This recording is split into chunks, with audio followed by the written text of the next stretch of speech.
Joshua Youngs, the Medicare Machine Factory, the Medicare Machine, coming at you with today's agent tip today. And today I want to talk about when you get a lead, you have to convert that lead to an appointment first. So that starts with the first contact, and that could be the first contact could be a phone call, could be a text message. It could be a door knock. You have permission to door knock if you get the permission to contact through the direct mail response cards, things like that. So you first want to do research.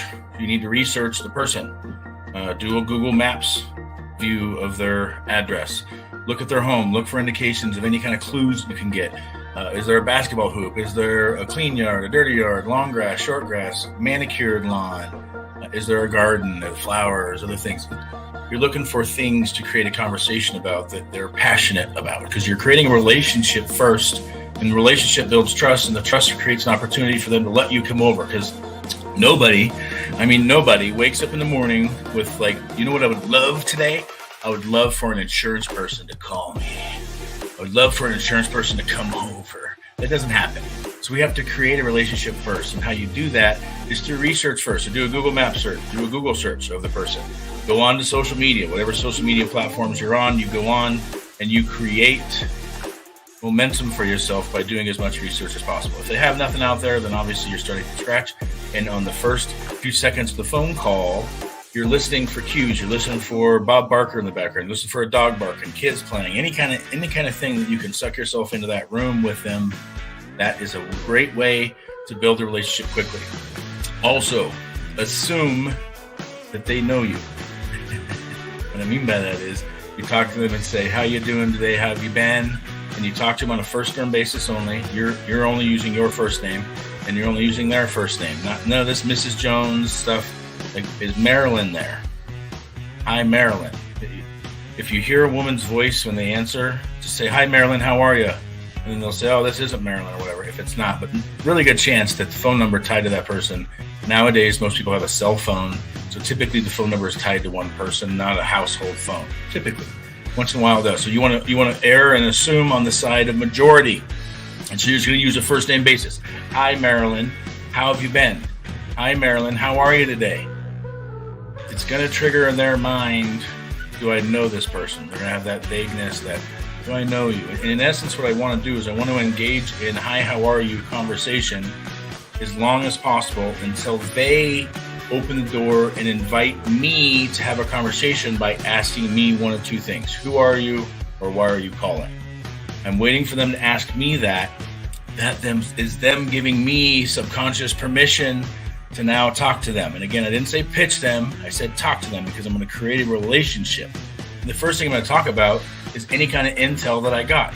So while I was doing the Google Maps, if I saw a nice bed of flowers as an example, I might talk about how I just got done watering my flowers, and I'm kind of sad because the end of the summer's coming, which means the end of the butterfly garden's coming. And that should trigger, if they're the person who manages the flowers in the front of the house. If you've never managed flowers, it's a task, and people are proud of that task because it takes work to maintain good flowers without having weeds and other stuff. So it's an example of I want to say a trigger word if I can. Gardening, grandkids, golf, traveling. There's a handful of retirement activities that you can throw out there that should trigger in their mind happiness and a positive response. And I want to create those dopamine releases as quickly as possible so that they enjoy talking to me, have charisma, and eventually they'll make you get down to why you're calling. When they do that, don't go into a pitch. Have a conversation. Say, well, believe it or not, somebody in your house, I think it might have been you, somebody in your house, I think they filled out this pink card and they mailed it back to me. It looks like you're looking for, and read it specifically to them, looking for a copy of your Turning 65 Medicare Maze Planning Guide. And so then you talk about that. You say, okay, well, I have several different versions of that based on your situation. In reality, there's one version, but you want them to create an opportunity for a relationship there. So you're going to go back and forth. You're going to say, do I have your permission to ask a few questions so I can make sure the information I send to you is accurate and applies to you in your situation?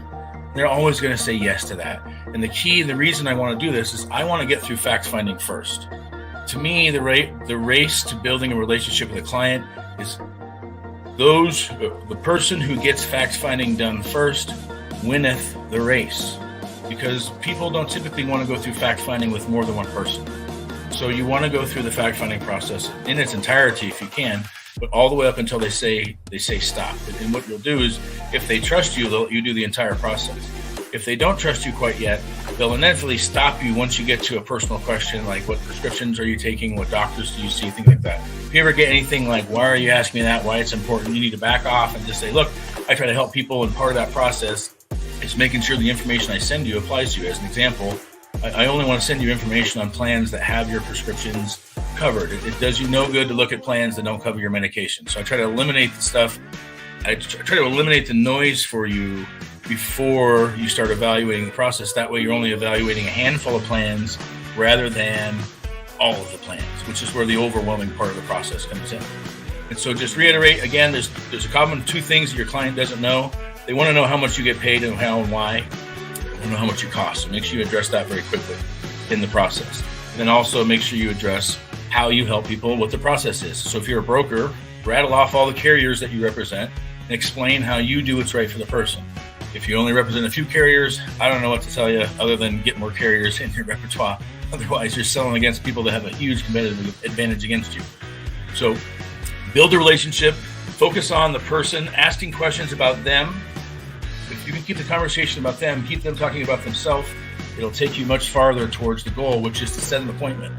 So go for the appointment, make the assumptive close, give them two options. Like, look, your window opens up, or look, the annual enrollment period starts on blank. Give them when the window that you want them to act in starts, and then tell them we can meet now and do some planning, or we can meet then and do some planning then, or we can do both. You tell me which way you'd like to go from here. Basically, you're giving them, well, I'm coming, you just tell me when. And that's really the angle that you want to take. That is today's agent tip of the day. We're going to do some more trainings down the road on working leads in depth, so stay tuned. I don't have enough in one of these short videos to give you the full skinny, but that should give you a good start on creating waves of activity for yourself, building relationships first, and then going for appointments second. Have a great day. We're the Medicare Machine Factory. I am Joshua Youngs, the Medicare Machine. All we do around here is help top 20% agents become top 1%. Is that you? Stay tuned, like, follow, subscribe, and I'll see you tomorrow. Have a great day.